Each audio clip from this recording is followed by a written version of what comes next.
কি ব্যাপার, ডাকলে কেন? শোনো না, কালকে একটা বিয়ে বাড়ি আছে, আমি যাব। কোনো বিয়ে বাড়ি যাওয়া হবে না। কিন্তু কেন? আমি বলেছি যাওয়া হবে না তো যাওয়া হবে না, ব্যাস। কিন্তু কেন? তুমি ওইখানে গিয়ে অন্য কোনো ছেলের সাথে কথা বলবে, আমি হতে দেবো না, হবে না। আমি কোনো ছেলের সাথে কথা বলবো না, আমি যাবই। ঠিক আছে, তোমাকে একটা পরীক্ষা নিচ্ছি, দাঁড়াও আমি ওইখান থেকে আসবো হেঁটে, ঠিক আছে? তোমাকে একটা পরীক্ষা নেবো। ঠিক আছে। এক্সকিউজ মি, তোমার নাম কি? আমার নাম প্রীতি। দেখলে, তুমি বলে ফেললে তোমার নাম প্রীতি। ঠিক আছে, একটা অচেনা ছেলে এসে জিজ্ঞাসা করে তুমি নাম বলে দেবে? হবে না, হবে না, ঠিক আছে, এবার হবে না। আরেকবার যাও। ঠিক আছে, আরেকবার কিন্তু। হ্যাঁ, আরেকবার ঠিক যাও। আছে।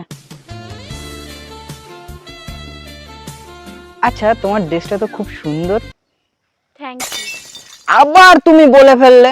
হবে না, তোমাকে যেতে দেবো না বিয়ে বাড়ি, হবে না, হবে না, হবে না।